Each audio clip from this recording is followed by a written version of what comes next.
I head up a team, and it's the Innovation and Business Development team.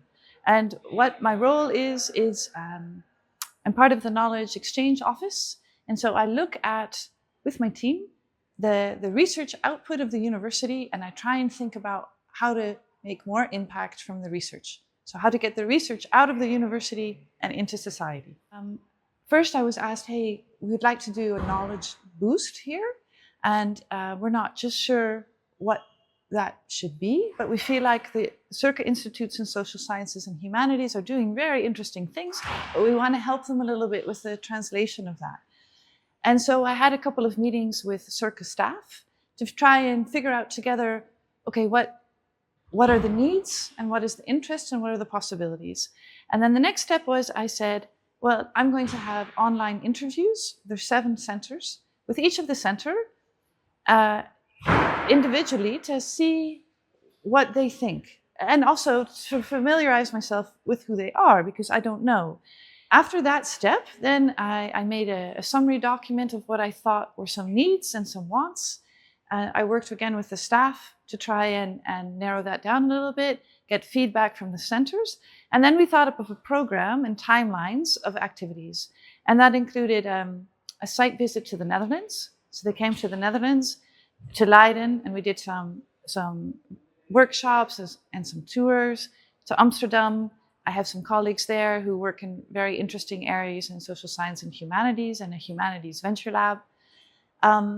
We had discussions, and then we continued those discussions online. And then I came here now at the end of May to do some more workshops and to follow up on something which I told them about when they were in Leiden, which we call the Crazy Action Plan.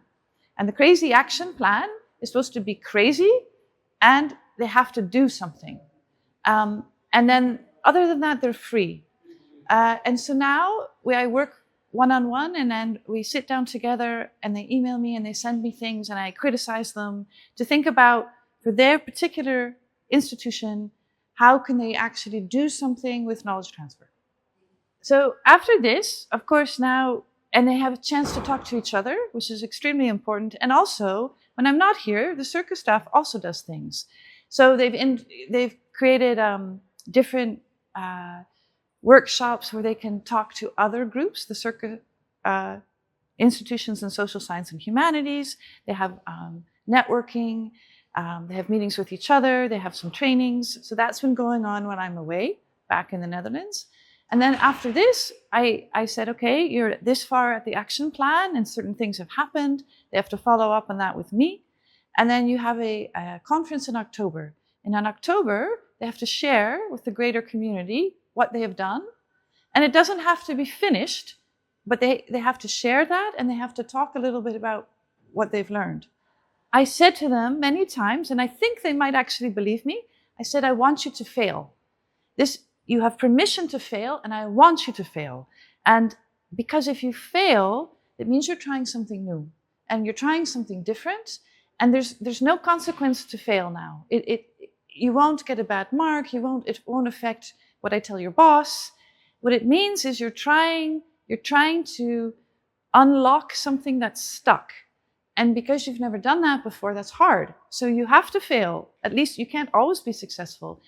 And I was very happy because we've had some conversations the last couple of days, and many people said they have failed.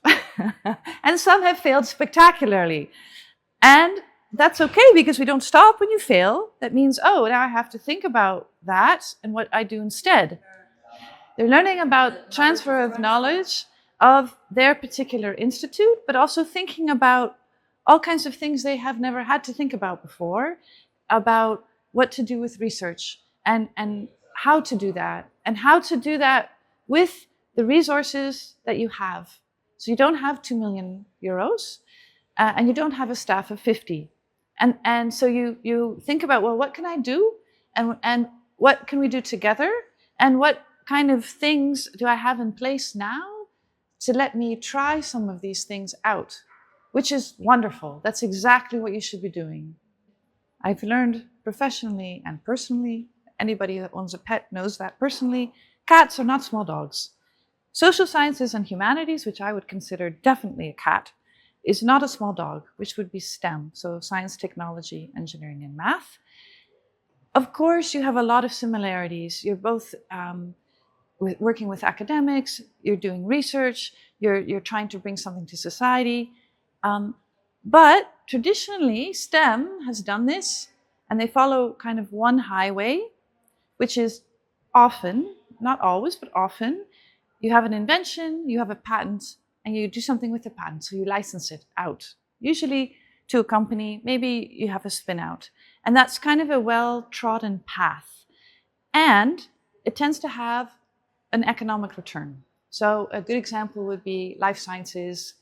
You make the new drug to solve cancer. I'm simplifying this, but you know what I mean. And you get 100 million, right? Social sciences and humanities, they don't have that. You have intellectual property, intellectual assets. You're doing really important things for society, but usually you can't patent it. You don't need to patent it. And actually, maybe you don't want to patent it. But then you don't have that highway. So then you have to think about, well, what do we have? How do I show what I have? And how can I scale it up and so that it can be implemented in a sustainable way, so for long term, to society? And that means, because I don't have a well-worn path, I have to make it up a little bit. I have to be creative, and I have to think about, how do I do that? I think one thing is really important. I think you should be incredibly proud of the institutes that you have here. And I think you should be really realize you're doing something new that's difficult. And you're doing it when a lot of other places haven't done it. And that's really unusual, and it needs to be valued. And the fact that you acknowledge that, and that you create a situation to let that happen, and that the institutes are all active, is really important.